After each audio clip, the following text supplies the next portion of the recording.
حضرت ایوب علیہ السلام حضرت اسحاق علیہ السلام کی اولاد میں سے ہے اور ان کی والدہ حضرت لوط علیہ السلام کے خاندان میں سے ہے۔ اللہ تعالیٰ نے آپ کو ہر طرح کی نعمتوں سے نوازا تھا، حسن صورت بھی اور مال و اولاد کی کثرت بھی، بے شمار مویشی اور کھیت و باغ وغیرہ کے آپ مالک تھے۔ جب اللہ تعالیٰ نے آپ کو آزمائش و امتحان میں ڈالا تو آپ کا مکان گر پڑا اور آپ کے تمام فرزندان اس کے نیچے دب کر مر گئے، اور تمام جانور جس میں سینکڑوں اونٹ اور ہزار بکریاں تھیں سب مر گئے، تمام کھیتیاں اور باغات بھی برباد ہو گئے، غرض آپ کے پاس کچھ بھی باقی نہیں رہ گیا۔ آپ کو جب ان چیزوں کے ہلاک و برباد ہونے کی خبر دی جاتی تھی تو آپ حمد الہی کرتے اور شکر بجا لاتے تھے اور فرماتے تھے کہ میرا کیا تھا اور کیا ہے، جس کا تھا اس نے لے لیا، جب تک اس نے مجھے دے رکھا تھا میرے پاس تھا، جب اس نے چاہا لے لیا، میں ہر حال میں اس کی رضا پر راضی ہوں۔ اس کے بعد آپ بیمار ہو گئے اور آپ کے جسم مبارک پر بڑے بڑے آبلے پڑ گئے، اس حال میں سب لوگوں نے آپ کو چھوڑ دیا۔ آپ کی بیوی جن کا نام رحمت بن افرایم تھا، جو حضرت یوسف علیہ السلام کی پوتی تھی، آپ کی خدمت کرتی تھی، سال ہا سال تک آپ کا یہی حال رہا۔ آپ آبلوں اور پھوڑوں کی زخموں سے بڑی تکلیفوں میں رہے۔ عام طور پر لوگوں میں مشہور ہے کہ معاذ اللہ آپ کو کوڑ کی بیماری ہو گئی تھی، چنانچہ بعض غیر معتبر کتابوں میں آپ کے کوڑ کے بارے میں بہت سی غیر معتبر داستانیں بھی تحریر ہیں،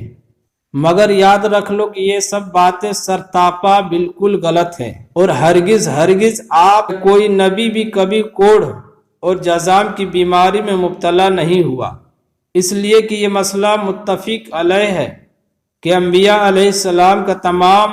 ان بیماریوں سے محفوظ رہنا ضروری ہے، جو عوام کے نزدیک باعث نفرت و حقارت ہیں، کیونکہ انبیاء علیہ السلام کا یہ فرض منصبی ہے کہ وہ تبلیغ ہدایت کرتے رہے، تو ظاہر ہے کہ جب عوام ان کی بیماریوں سے نفرت کر کے ان سے دور بھاگیں گے تو بھلا تبلیغ کا فریضہ کیوں کر ادا ہو سکے گا۔ الغرض حضرت ایوب علیہ السلام ہرگز کبھی کوڑ اور جذام کی بیماری میں مبتلا نہیں ہوئے، بلکہ آپ کے بدن پر کچھ آبلے اور پھوڑے پھنسیاں نکل آئی تھی، جن سے آپ برسوں تکلیف اور مشقت جھیلتے رہے اور برابر صابر و شاکر رہے۔ پھر آپ نے بحکم الہی اپنے رب سے یوں دعا مانگی، اے رب مجھے تکلیف پہنچ گئی ہے اور تو تمام مہربانوں سے بڑھ کر رحم فرمانے والا ہے۔ جب آپ خدا کے آزمائش میں پورے اترے اور امتحان میں کامیاب ہو گئے تو آپ کی دعا مقبول ہوئی، اور ارحم الراحمین نے حکم فرمایا کہ اے ایوب اپنا پاؤں زمین پر مارو۔ آپ نے زمین پر پاؤں مارا تو فوراً ایک چشمہ پھوٹ پڑا۔ حکم الہی ہوا کہ اس پانی سے غسل کرو، چنانچہ آپ نے غسل کیا تو آپ کے بدن کے تمام بیماریاں دور ہو گئی۔ پھر آپ 40 قدم دور چلے تو دوبارہ زمین پر قدم مارنے کا حکم ہوا،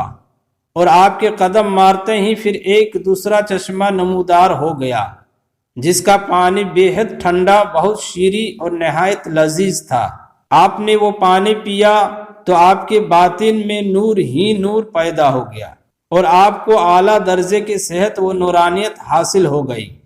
اور اللہ تعالیٰ نے آپ کی تمام اولاد کو دوبارہ زندہ فرما دیا، اور آپ کی بیوی کو دوبارہ جوانی بخشی، اور ان کے کثیر اولاد ہوئی۔ پھر آپ کا تمام ہلاک شدہ مال و مویشی اور اسباب و سامان بھی آپ کو مل گیا، بلکہ پہلے جس قدر مال و دولت کا خزانہ تھا اس سے کہیں زیادہ مل گیا۔ اس بیماری کی حالت میں ایک دن آپ نے اپنی بیوی صاحبہ کو پکارا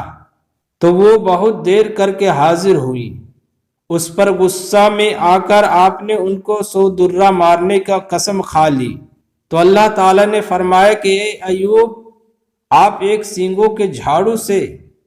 ایک مرتبہ اپنی بیوی کو مار دیجئے، اس طرح آپ کی قسم پوری ہو جائے گی۔ چنانچہ اللہ تعالیٰ نے قرآن مجید میں اس واقعہ کو اس طرح بیان فرمایا ہے، ارکض برجلک ھذا مغتسل بارد وشراب وَهَبْنَا لَهُ أَهْلَهُ وَمِثْلَهُمْ مَعَهُمْ رَحْمَةً مِنَّا وَذِكْرَى لِأُولِي الْأَلْبَابِ وَخُذْ بِيَدِكَ ضِغْثًا فَاضْرِب بِّهِ وَلَا تَحْنَثْ إِنَّا وَجَدْنَاهُ صَابِرًا نِعْمَ الْعَبْدُ إِنَّهُ أَوَّابٌ۔ ہم نے فرمایا کہ زمین پر اپنا پاؤں مارو، یہ ہے ٹھنڈا چشمہ نہانے اور پینے کا، اور ہم نے اسے اس کے گھر والے اور ان کے برابر اور اپنی رحمت سے عطا فرما دیے عقل مندوں کو نصیحت حاصل کرنے کے لیے۔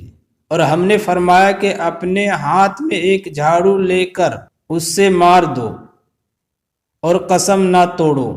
بے شک ہم نے اس کو صابر پایا، وہ کیا ہی اچھا بندہ ہے، بے شک وہ خدا کی طرف بہت رجوع لانے والا ہے۔ جب حضرت ایوب علیہ السلام اس امتحان میں پورے کامیاب ہو گئے اور اللہ تعالیٰ نے ان کو اپنی نوازشوں اور عنایتوں سے ہر طرح سرفراز فرما دیا اور قرآن مجید میں ان کی مداح و خوانی فرما کر اواب کے لاجواب خطاب سے ان کے سر مبارک پر سر بلندی کا تاج رکھ دیا۔ حضرت ایوب علیہ السلام کے اس واقعی امتحان میں یہ ہدایت ملتی ہے کہ اللہ تعالیٰ کے نیک بندوں کا بھی خدا کی طرف سے امتحان ہوا کرتا ہے، اور جب وہ امتحان میں کامیاب اور آزمائش میں پورے اترتے ہیں تو خداوند قدوس ان کے مراتب و درجات میں اتنی اعلیٰ سربلندی عطا فرما دیتا ہے کہ کوئی انسان اس کو سوچ بھی نہیں سکتا۔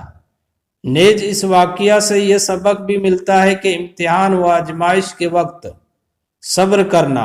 اور خداوند کریم کی رضا پر راضی رہنا، اس کا پھل کتنا اچھا، کتنا میٹھا اور کس قدر لذیذ ہوتا ہے۔